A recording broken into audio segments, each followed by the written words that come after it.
Hola, yo les voy a hablar hoy sobre un artículo titulado Proliferaciones linfoides asociadas con la infección del virus de la inmunodeficiencia humana. Un artículo de revisión realizado en la Universidad de Chicago, Illinois.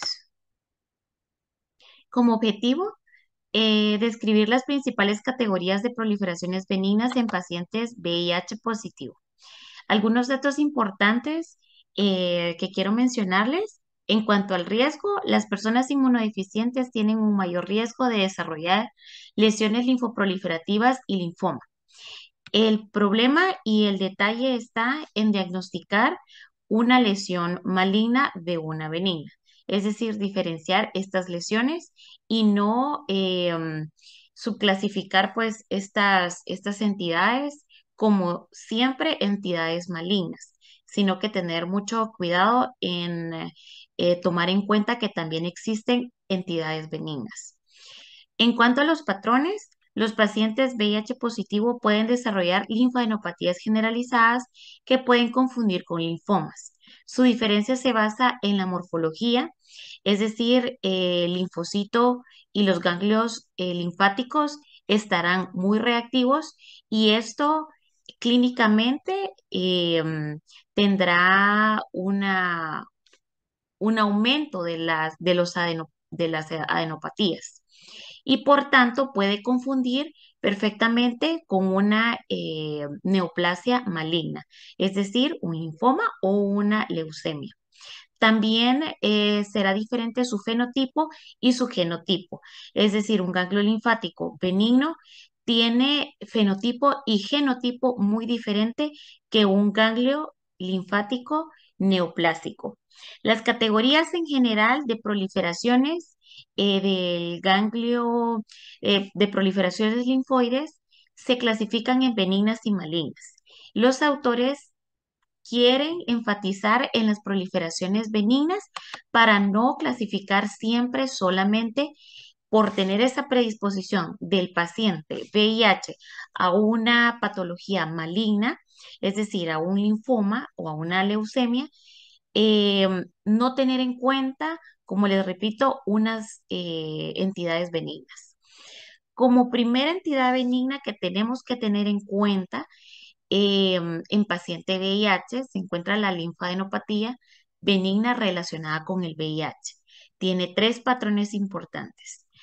Como primer patrón, la hiperplasia folicular florida, que presenta folículos geográficos grandes de forma irregular y que cubre hasta 2/3 del área transversal del ganglio.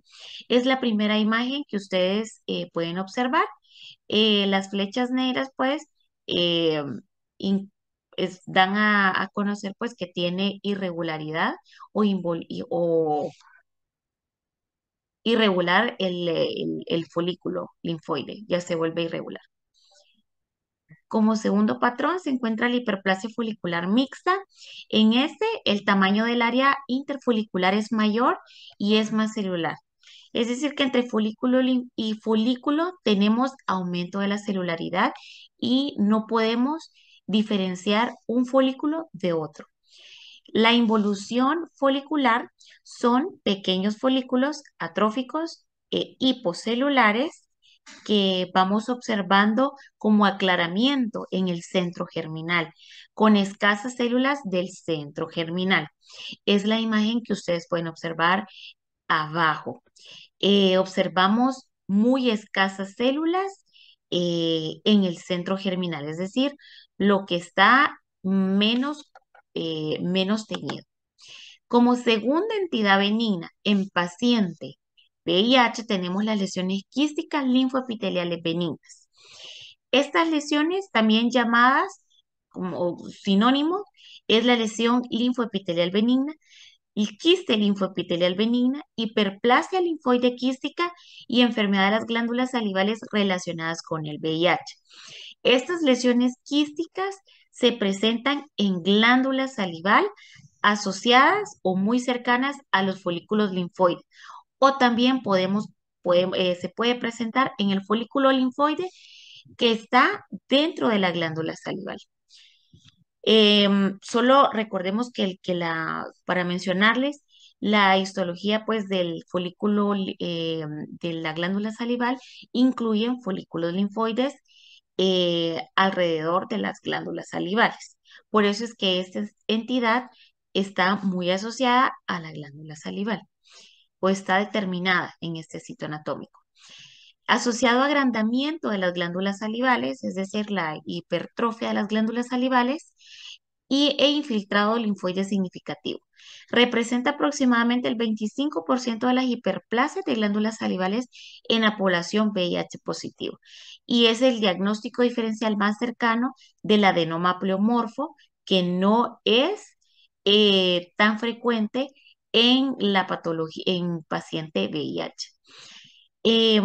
Acá se encuentran dos microfotografías de las lesiones quísticas linfoepiteliales con abundante infiltrado linfoide y realmente si nosotros es muy difícil diferenciar esto histológicamente de un linfoma. Por tanto, sí es muy necesario hacer la diferencia inmunofenotípico, ¿verdad? Como discusión, aunque la mayoría de los linfomas que surgen en pacientes infectados por VIH son lesiones agresivas, difusas de células B, otras lesiones que son proliferaciones linfoides benignas, como las dos que les acabo de mencionar, pueden estar asociadas con consecuencias clínicas significativas. Las lesiones benignas pueden ser difíciles de separar clínica y patológicamente de las proliferaciones malignas. Sin embargo, las linfoproliferaciones que surgen en el contexto del VIH, aunque a menudo son únicas, han llevado a una mayor compresión del sistema inmunitario y la génesis de los linfomas. Arriba les coloqué una imagen de una patología benigna. En este caso, la primera que mencioné. Y abajo se encuentra un paciente con una patología maligna. Clínicamente, ustedes observan que se mira pues peor la paciente que está arriba, es decir, con adenopatías más grandes que el paciente que se encuentra en la fotografía de abajo. Y esto realmente vamos a hacer la diferencia en- con el inmunofenotipo y tendremos que tener cuidado en no diagnosticar estas patologías pues erróneamente. Conclusiones. Las etapas progresivas de la linfadenopatía benigna relacionada con el VIH se correlaciona con el estado inmunitario del paciente y es paralelo a la pérdida progresiva de células T CD4, el aumento de la carga viral y el colapso del sistema inmunitario. El trabajo de las células dendríticas es atrapar el VIH en forma de inmunocomplejos y son el principal reservorio del VIH durante la latencia clínica. Debido a esto, el paciente infectado puede mantenerse con una carga viral en sangre periférica muy baja. Recordemos que las células dendríticas son las principales células presentadoras de antígenos, ¿verdad? Y van a tener una importante función en cuanto al sistema inmune y es quien estimula a las células B inflamatorias para la presentación de los antígenos contra anticuerpos que ataca la célula. Como tercera conclusión, un tratamiento adecuado reduce la cantidad de virus en el tejido linfoide, lo que disminuye la tasa de destrucción de las células foliculares